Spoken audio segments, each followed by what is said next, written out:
Por favor, márchese. Esto es propiedad privada. Un hombre en busca de venganza. Un asesinato a sangre fría a plena luz del día. Provocado por un incidente que se produjo a 10.000 metros de altitud. Cuando un viaje de ensueño se convirtió en el peor accidente aéreo de la historia de Alemania. Los investigadores debían averiguar por qué dos modernos aviones estaban en el mismo lugar al mismo tiempo.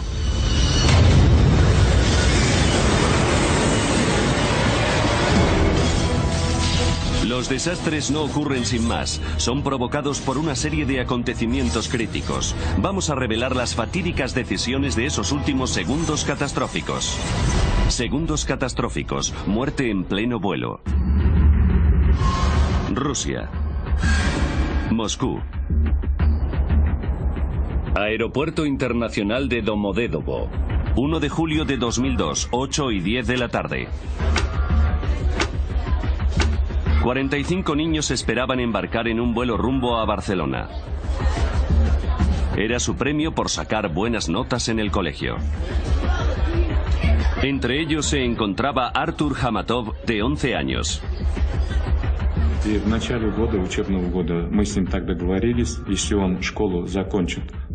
A principio de curso acordamos que si sacaba buenas notas podría ir de viaje con su clase. Una tarde, cuando volví del trabajo, me enseñó las notas del colegio y me dijo: «Papá, he cumplido mi palabra». Me miró como con un interrogante en sus ojos y le dije: «Está bien, te prometo que podrás ir». Los niños eran de Ufa, Rusia Central.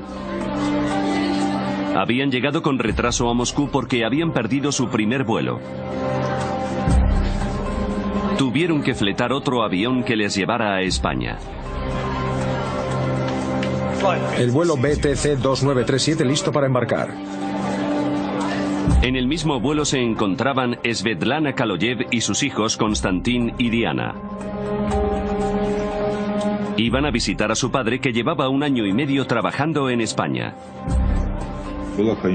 Hablaba con ellos por teléfono todos los días. Y eso hacía que mi vida fuera más llevadera. Pero fue duro no poder ver a mis hijos durante tanto tiempo. Svetlana tuvo suerte de encontrar sitio en este charter de Bashkirian Airlines. Los retrasos con los visados hacían que otros vuelos estuvieran completos. Por fin nos íbamos a ver y lo íbamos a pasar muy bien todos juntos.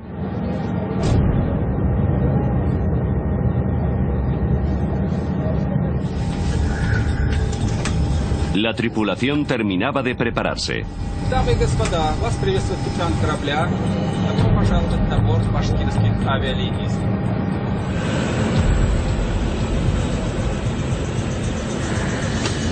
8:48 de la tarde. El vuelo charter 2937 de Bashkirian Airlines despegaba del aeropuerto de Moscú Domodedovo. Distancia a Barcelona 3.000 kilómetros. Tiempo estimado de vuelo 4 horas y 20 minutos. Suiza. Torre de control de Zúrich.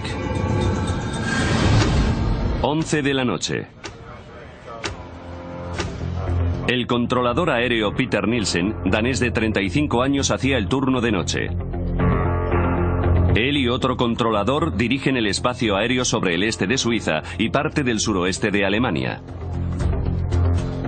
De día es una de las zonas de más tráfico aéreo de Europa. Pero de noche hay muy poco tráfico aéreo, con escasos aviones. El compañero de Peter Nielsen se tomaba un descanso. Nielsen era el único responsable de todo el espacio aéreo de Zúrich.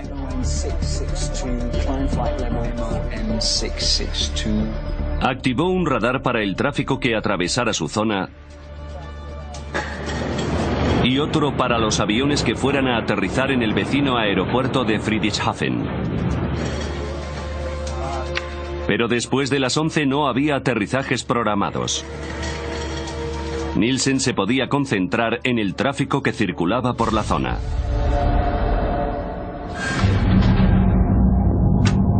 Once y 6 minutos de la noche.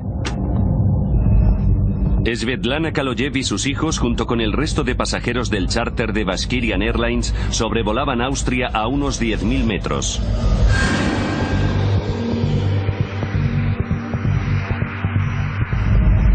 Llegarían a Barcelona en poco más de 2 horas. A 600 kilómetros de distancia, un Boeing 757 de DHL despegaba de Bérgamo, Italia. Destino, Bruselas. El capitán y el copiloto eran los únicos que iban a bordo.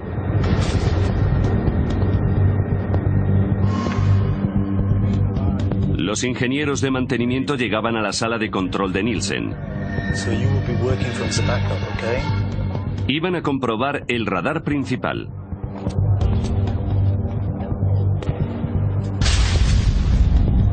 Once y 21 minutos de la noche.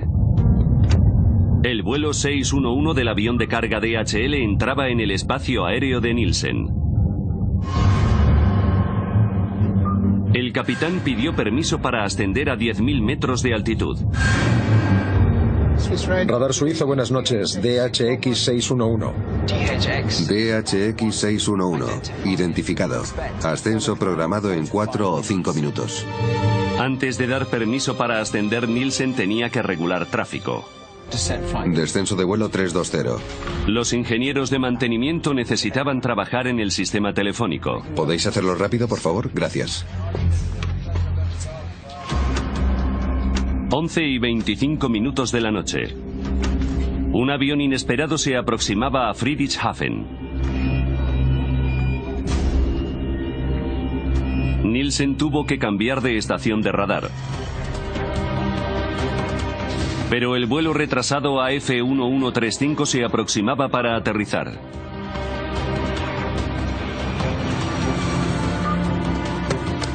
Llamó a las torres de control de los aeropuertos para comunicarlo.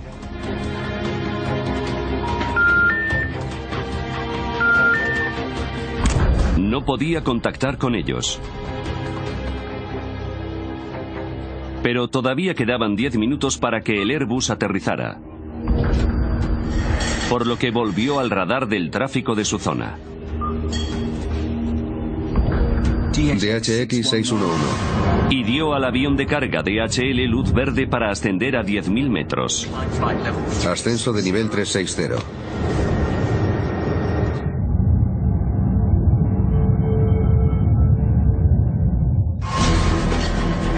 Nielsen volvió a centrarse en el Airbus y volvió a llamar al aeropuerto de Friedrichshafen.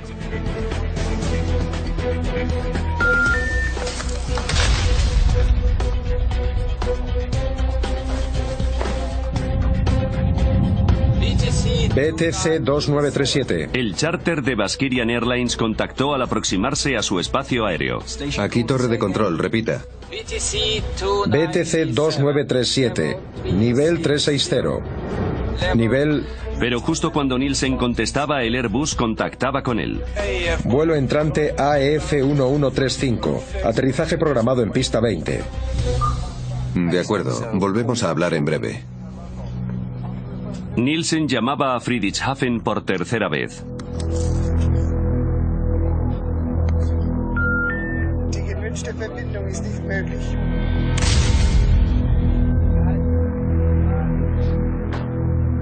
AF1135. Llamó por radio al Airbus para decirles que contactaran con el aeropuerto directamente. He perdido la conexión telefónica con Friedrichshafen. ¿Pueden contactar con ellos ustedes directamente?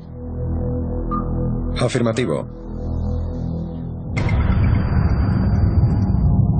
El avión de DHL sobrevolaba Suiza a unos 10.000 metros.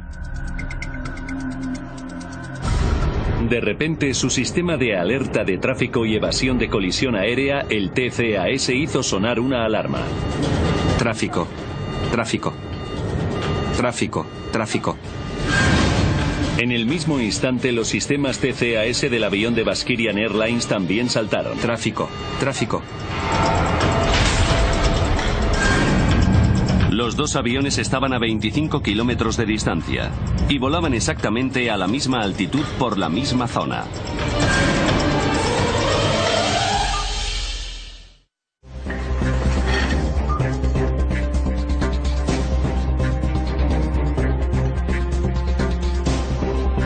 Peter Nielsen se dio cuenta de repente de que tenía un grave problema. BTC 2937. Inmediatamente ordenó a los pilotos rusos descender. Descenso de nivel 350, rápido, hay tráfico atravesando la zona. Segundos después, los sistemas TCAS les decían justamente lo contrario. Ascenso, ascenso, ascenso.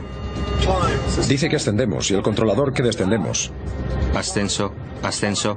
Al mismo tiempo, el TCAS del DHL decía que descendieran. Descenso, descenso.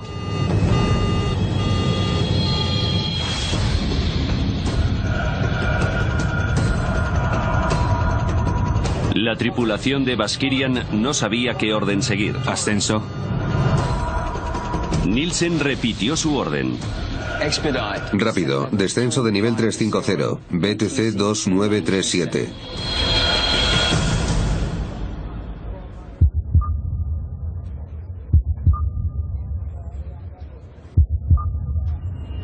Cuando vio que habían seguido sus órdenes, Nielsen les comunicó que el avión DHL se les estaba acercando por su lado derecho.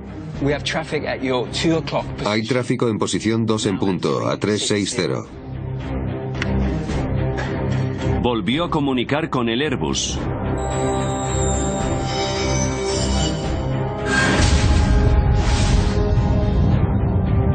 En el charter de Bashkirian, la tripulación buscaba el avión de DHL. Los dos aviones estaban solo a 5 kilómetros de distancia. Ambos descendían a una velocidad de 1300 kilómetros por hora, superando la velocidad del sonido. Está aquí, descenso, descenso, rápido, descenso. Descenso.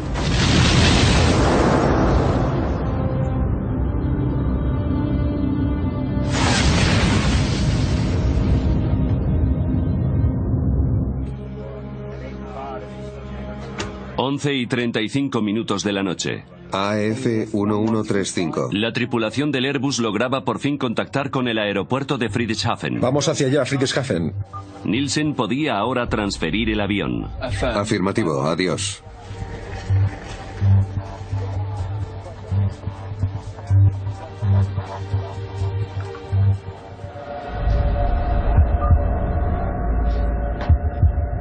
BTC 2937. BTC 2937.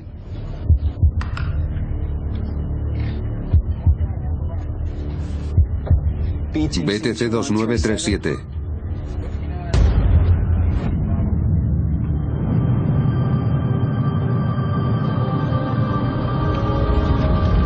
Los restos del avión cayeron desde el cielo cerca de la localidad alemana de Überlingen.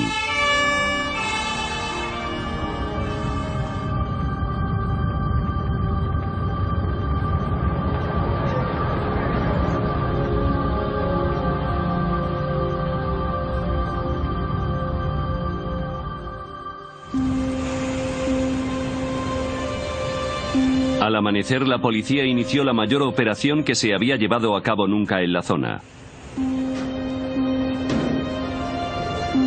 Los bomberos debían empezar la difícil tarea de buscar cadáveres.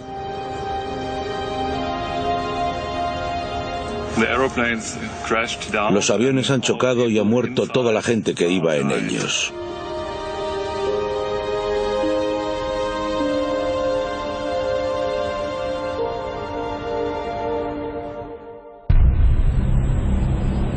A los pocos días, las familias de las víctimas llegaban a la zona. Entre ellos se encontraba Zulfat Hamatov, padre de Artur de 11 años. Fue una gran conmoción. Muchos padres se desmayaron al ver las alas y la cola del avión destrozados. Teníamos la esperanza de que los niños hubieran podido escapar corriendo de allí y que aparecieran por alguna parte. Creo que todos los padres esperábamos algún tipo de milagro. Vitali Kaloyev voló desde Barcelona confiando recibir la noticia de que su mujer y sus hijos no iban en ese vuelo. Tenía que asegurarme. Puede que no fuera su avión el que había chocado, que les hubiera pasado alguna otra cosa. ¿Cómo lo podía saber sin ninguna prueba?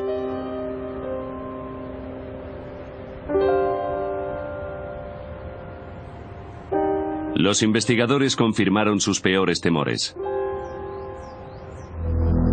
Se confirmó que las 71 personas a bordo de los dos aviones habían muerto. Era el peor accidente aéreo que se había producido nunca en Alemania. En una industria protegida por los sistemas de seguridad más avanzados y completos, ¿cómo podía ocurrir esto?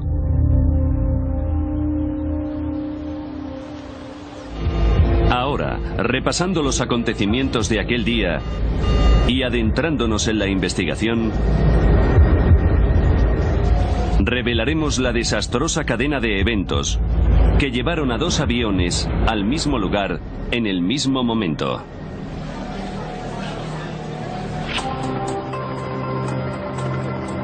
Los investigadores de la Oficina Federal de Investigación de Accidentes Aeronáuticos, o BFU, fueron requeridos en la escena. Jens Friedemann fue nombrado responsable del lugar del accidente.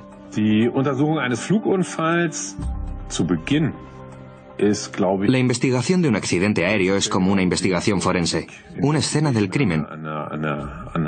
Hay que determinar los hechos.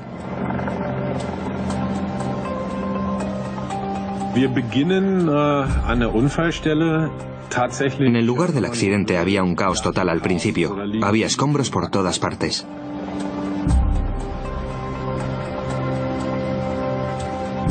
Friedemann no podía dar nada por supuesto.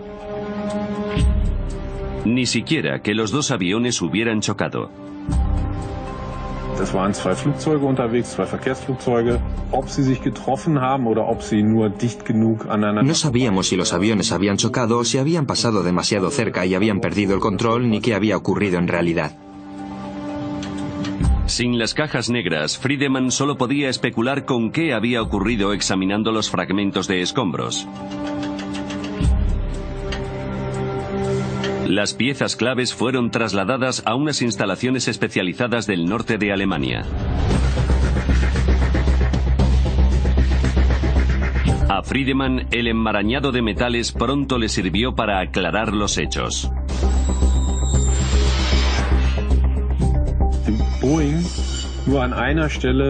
El Boeing tocó el Tupolev en un punto. La parte vertical de la cola estaba partida.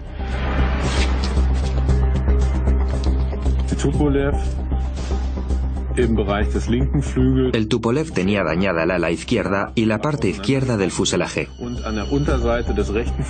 También había pruebas de colisión en la parte inferior del ala derecha.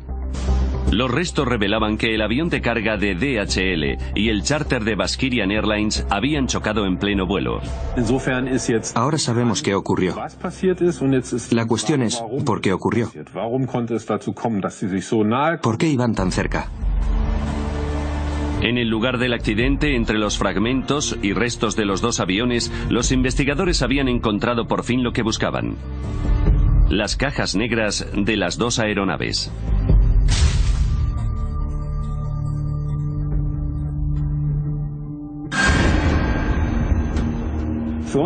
Era muy importante para nosotros como investigadores de accidentes.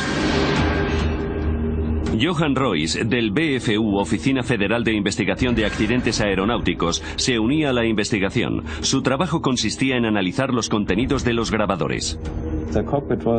Los grabadores de voz de la cabina de mandos nos ayudaron a entender qué pasó en la cabina, por qué los pilotos tomaron las decisiones que tomaron. Royce comenzó examinando el sistema de alerta de colisiones aéreas. Los TCAS. Nuestra primera tarea era determinar si los TCAS habían funcionado como tenían que hacerlo, según su diseño.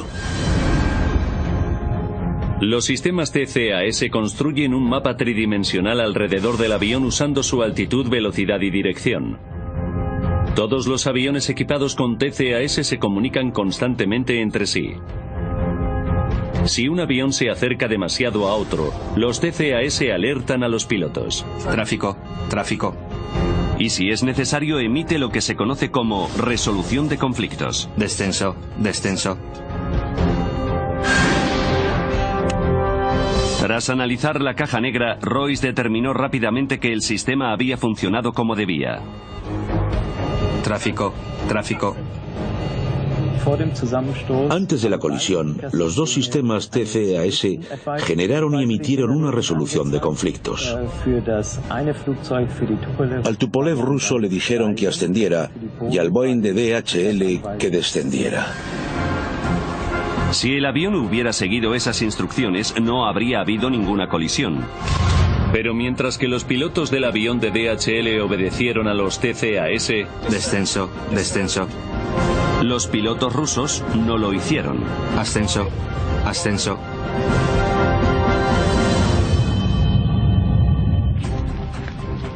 Expertos estadounidenses se están trasladando a la escena del accidente aéreo mortal al sur de Alemania. La colisión en pleno vuelo de Überlingen se había convertido en noticia internacional. Los medios especulaban libremente y buscaban culpables. Se dice que el piloto del avión ruso ignoró diversas órdenes de los controladores de tráfico aéreo. ¿Por qué los sistemas TCAS que sirven para evitar colisiones en este caso han provocado una? ¿Y por qué el avión ruso no descendió cuando se le ordenó la primera vez? ¿Por problemas de comprensión de idioma? Las órdenes de los controladores son siempre en inglés. Las grabaciones de la caja negra eliminaron rápidamente una de las teorías. Zurich, buenas tardes. BTC 2937, nivel 360. Con el grabador de voz de la cabina pudimos determinar que el idioma no fue el problema. La tripulación rusa tenía un buen nivel de inglés. Pero las grabaciones también revelaron un hecho sorprendente.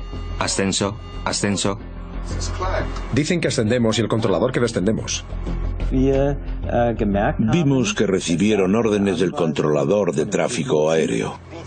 BTC 2937, descenso de nivel 350. Y nos dimos cuenta de que al mismo tiempo o inmediatamente después también hubo una resolución de conflictos del TCAS. Ascenso.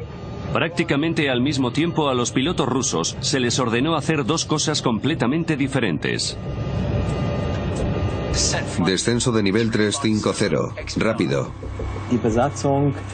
La tripulación necesitaba tomar una decisión rápidamente. ¿Qué tenían que hacer? Y descubrimos que les costó mucho tomar esa decisión. Aunque no debería haber sido así, los dos aviones volaban sobre Alemania y la normativa europea estipula claramente que los TCAS tienen prioridad sobre los controladores de tráfico aéreo. En mi opinión, que ocurriera algo así no tenía ninguna explicación posible.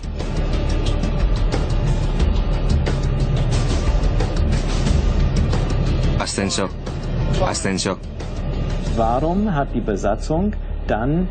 ¿Por qué la tripulación no acató la orden de los TCAS como debería haber hecho? En abril de 2001 los sistemas TCAS eran obligatorios prácticamente en todo el mundo. Pero los investigadores descubrieron una significativa excepción: Rusia. ¿Podría ser que la tripulación rusa no supiera utilizar los TCAS?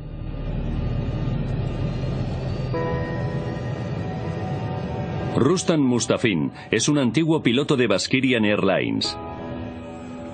Confirma que aunque no era un procedimiento estándar en vuelos domésticos, los aviones que hacían vuelos internacionales iban equipados con sistemas TCAS.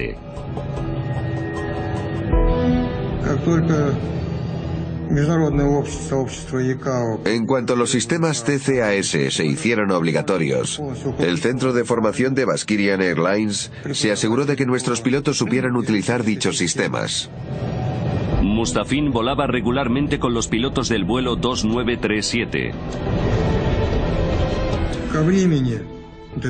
En la época del accidente, ya teníamos bastante experiencia con los sistemas.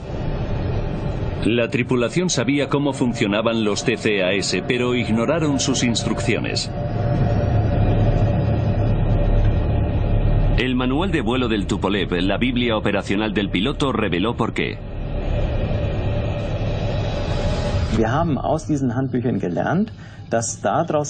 Supimos por esos manuales que las órdenes de tráfico de control aéreo siempre tienen una prioridad más alta. El manual de operaciones de la época estipulaba que la orden de tráfico de control aéreo tenía preferencia sobre los TCAS en caso de que el sistema emitiera una alerta. Decía que control aéreo tenía la última palabra. Desobedeciendo la normativa europea, la tripulación rusa estaba entrenada para usar los TCAS como un simple sistema de aviso y podía seguir las instrucciones del controlador si lo creía conveniente. Siguieron las indicaciones de los TCAS, pero al estilo ruso. Yo hubiera hecho exactamente lo mismo que ellos. Habría seguido la orden del controlador de tráfico aéreo.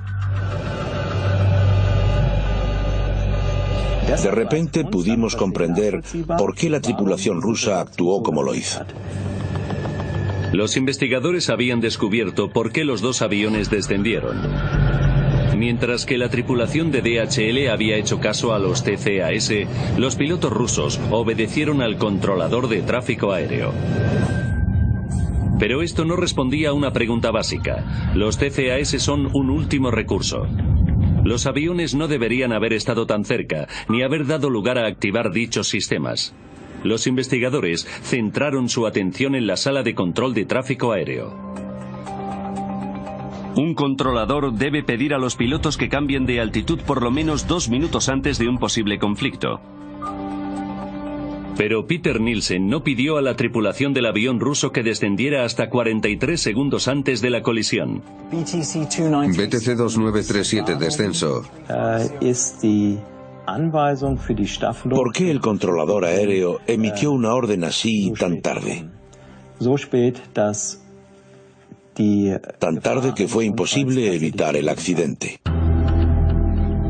Gracias a los registros y a los interrogatorios, los investigadores supieron que Nielsen era el único controlador de tráfico aéreo de servicio la noche del 1 de julio. La política oficial de Skyguide es tener un mínimo de 2 controladores aéreos de servicio en todo momento. Los investigadores descubrieron que se había tomado como costumbre en Skyguide que los controladores se tomaran largos descansos en los turnos de noche. Tom Lorsen era un buen amigo de Nielsen, además de compañero de trabajo durante muchos años.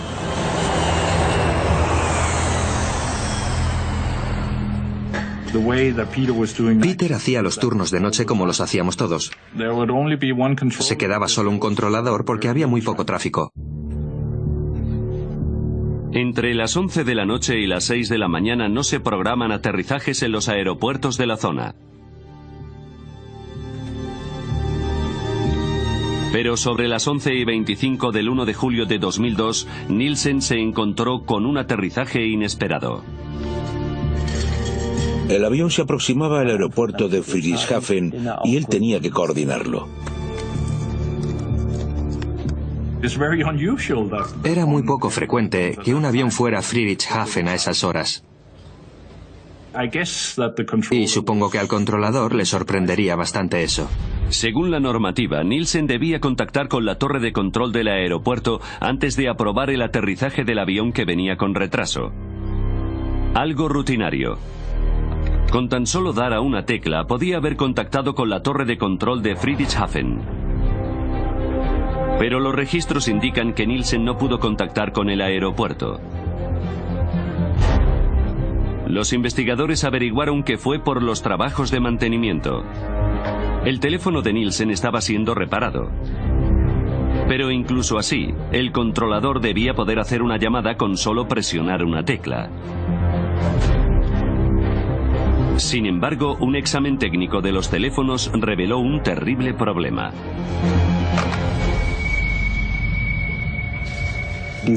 Los trabajos de mantenimiento debían ser algo adicional. Deberían haber dejado las líneas operativas, pero la comunicación telefónica no fue posible por otros problemas técnicos. Nielsen intentó repetidamente llamar a Friedrichshafen.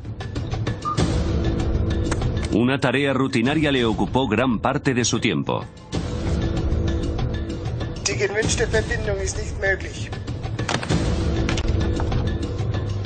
Estaba más ocupado que normalmente porque no podía hacer llamadas telefónicas.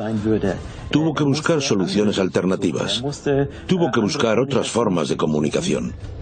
No tengo comunicación telefónica con Friedrichshafen. ¿Pueden llamarles ustedes? Preocupado por el Airbus que llegaba con retraso, Nielsen ignoró el tráfico que circulaba por la zona. Estuvo como 5 minutos concentrado en ese problema y se despreocupó de lo que estaba ocurriendo en la pantalla del radar. Pero su radar tenía una función de emergencia que debería haberle alertado del peligro inminente. Alerta de conflicto a corto plazo o STCA. La alerta de conflicto a corto plazo es un sistema parecido al TCAS. Es un sistema de alerta terrestre que nos ayuda con el radar si no vemos un conflicto. Si no lo vemos a tiempo, activa una alarma. 2 minutos antes de la posible colisión, una alerta STCA debió haberse activado tanto en las 2 pantallas de radar de Nielsen como en los altavoces. Esto es exactamente lo que ocurrió a 180 kilómetros de distancia en la localidad alemana de Karlsruhe.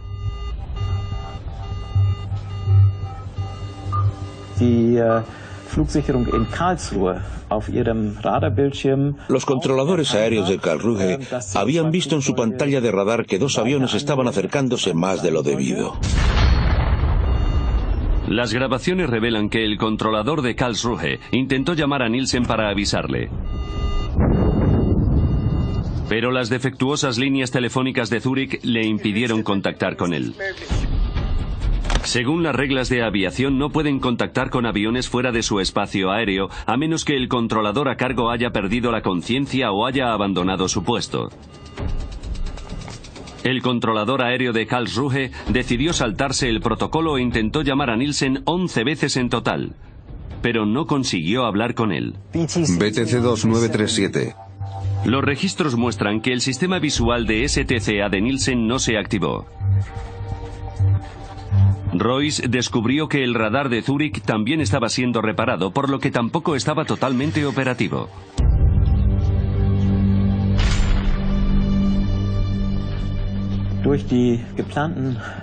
Los trabajos de mantenimiento programados en el sistema de radar hicieron que no fueran operativas todas las funciones que normalmente tiene disponibles.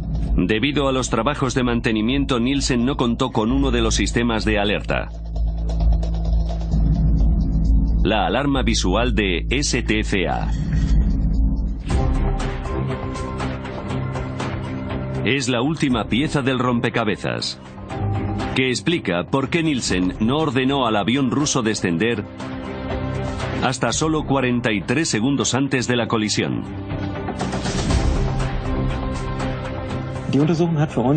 La investigación mostró que se produjeron una serie de acontecimientos desafortunados en la sala de control de tráfico aéreo. Si Nielsen hubiera oído la alarma STCA antes de que se activaran los sistemas TCAS en los aviones, no habría habido conflicto y el accidente se habría evitado.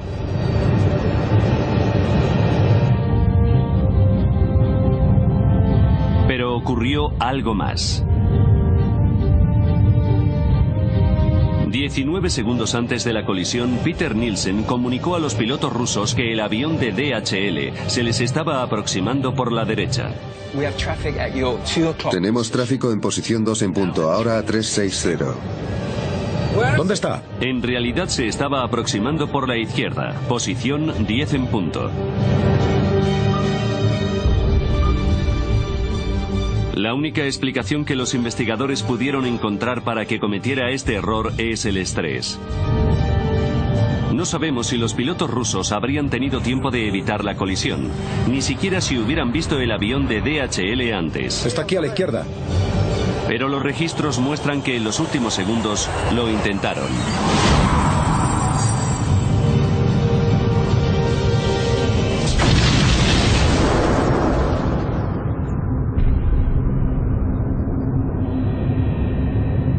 Tras el impacto, el avión de Bashkirian Airlines se partió en 4 piezas.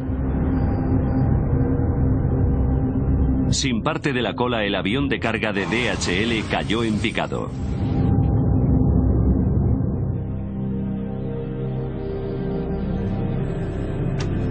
...21 de febrero de 2004...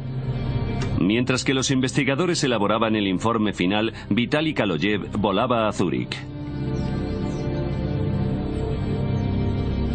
Estaba obsesionado con encontrar a algún culpable de la muerte de su mujer e hijos. Quería oírles decir que eran responsables, pero que los perdonara si podía. Habían matado a muchos niños y no les había pasado nada. No habían pedido disculpas, no habían expresado ningún dolor, nada. Nielsen siguió trabajando en Skygate, pero en áreas de análisis de seguridad. Kaloyev averiguó dónde vivía. Fui a ver al controlador. Sabía que había trabajado esa noche. Todo esto tenía que llegar a su fin. Tenía que cerrarse. No podía esperar más. Y decidí terminarlo yo mismo. Nielsen salió. Era más alto que yo. Le mostré las fotos de mis hijos en sus ataúdes. Y él las apartó de un manotazo. Y después le di su merecido.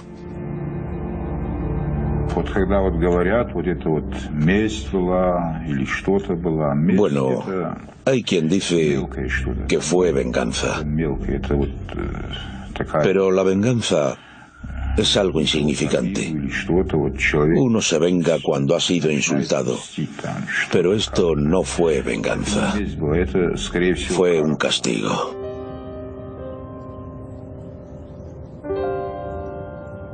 En Suiza, un hombre ha sido detenido por el asesinato del controlador de tráfico aéreo que estaba de servicio la noche en que 2 aviones chocaron hace 2 años. Lo buscó y lo apuñaló delante de su familia. Ha sido asesinado por un error fatal. Peter Nielsen tenía 36 años. Él y su mujer tenían 3 hijos. Tras su detención, Vitaly Kaloyev fue trasladado a una institución psiquiátrica mientras los tribunales decidían si estaba capacitado mentalmente para ser procesado. Kaloyev fue condenado por homicidio premeditado a 8 años en una prisión suiza. En noviembre de 2007 fue puesto en libertad después de que un recurso de apelación determinara que tenía un atenuante de responsabilidad por la muerte de su mujer e hijos. Vitaly Kaloyev no se arrepiente de lo que hizo.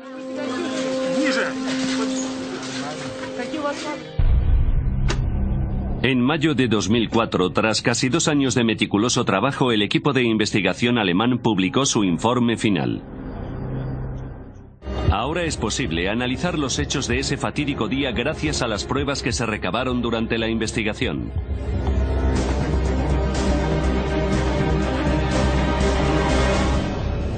...1 de julio de 2002... 8:48 de la tarde... a 2 horas y 47 minutos del desastre. Un vuelo charter de Bashkirian Airlines despegaba del aeropuerto internacional de Moscú Domodedovo. 20 minutos para el desastre. En el centro de control de tráfico aéreo de Zúrich había 2 controladores de servicio. Uno se tomó un descanso. Peter Nielsen se quedaba trabajando solo. 12 minutos y 33 segundos para el desastre. Un avión de carga de DHL entraba en el espacio aéreo de Nielsen y pedía permiso para ascender a 10.000 metros. 9 minutos y 49 segundos para el desastre. Un Airbus retrasado se aproximaba para aterrizar en el aeropuerto de Friedrichshafen. Nielsen intentó llamar al aeropuerto para transferir el vuelo, pero sus líneas telefónicas no estaban operativas por trabajos de mantenimiento y las de emergencia eran defectuosas. 5 minutos y 21 segundos para el desastre. El charter de Baskirian Airlines se comunicó por radio con Nielsen. Volaba a 10.000 metros y estaba a punto de entrar en su espacio aéreo. 2 minutos para el desastre. Los aviones de Baskirian Airlines y DHL estaban a la misma altitud, a menos de 44 kilómetros de distancia, y se aproximaban superando la velocidad del sonido. La alerta de conflicto a corto plazo o STCA debía avisar a Nielsen de la inminente colisión. Pero su radar está también siendo reparado, por lo que el sistema STCA no funcionaba bien. 43 segundos para el desastre. Nielsen por fin se dio cuenta de que 2 aviones estaban a punto de colisionar. Inmediatamente ordenó a los pilotos rusos descender. Descenso nivel de vuelo 350. Segundos después, los TCAS se activaban en los 2 aviones. Ordenaban a los pilotos de DHL descender. Descenso, descenso. Y a la tripulación rusa ascender. Ascenso. Dice que ascendemos y el controlador que descendemos. Nielsen no era consciente de que los 2 aviones estaban recibiendo otras instrucciones. Repitió sus órdenes a los pilotos rusos. BTC 2937, descenso de nivel de vuelo. La normativa rusa permite a los pilotos tomar las decisiones que consideren pertinentes en situaciones de conflicto similares. Aquí siguieron las órdenes de Nielsen. Los 2 aviones empezaron a descender. 19 segundos para el desastre. Nielsen creía que el conflicto estaba resuelto, pero antes de cerrar la transmisión comunicó a la tripulación rusa que el avión de DHL se les aproximaba por la derecha, pero en realidad se aproximaba por la izquierda. ¿Dónde está? 3 segundos para el desastre. La tripulación rusa divisaba el avión de DHL. Está aquí a la izquierda. Intentaron evitarlo, pero era demasiado tarde. ¡Descenso rápido, descenso rápido! A las 11 de la noche y 35 minutos los aviones chocaron, a unos 10.000 metros sobre la localidad alemana de Überlingen. Las 71 personas a bordo de los 2 aviones murieron.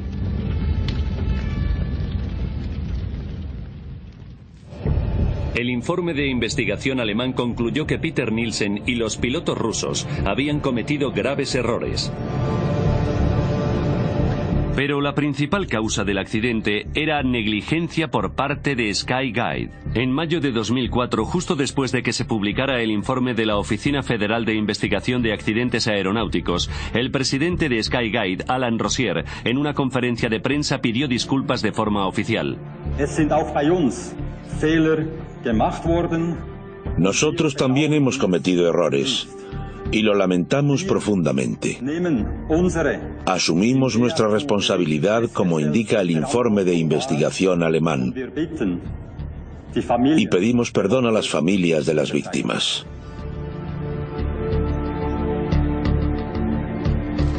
En septiembre de 2007, un tribunal suizo declaró a 4 empleados de Skyguide culpables de homicidio imprudente. A 3 de los gerentes que permitieron la política de un único controlador aéreo se les impuso 1 año de libertad condicional. El encargado de supervisar los trabajos de mantenimiento la noche de la colisión fue multado con 13.500 francos suizos, unos $11.000. Siguiendo las recomendaciones del equipo de investigación alemán, Skyguide implementó diversos cambios de procedimiento. Ahora siempre hay 2 controladores aéreos de servicio incluso durante los tranquilos turnos de noche. Nadie se volverá a encontrar en la situación en que se encontró Peter Nielsen. Los investigadores también recomendaron que las regulaciones de los TCAS internacionales y regionales concordaran con las de los manuales de operaciones de los aviones. Los TCAS deben tener prioridad sobre el control de tráfico aéreo.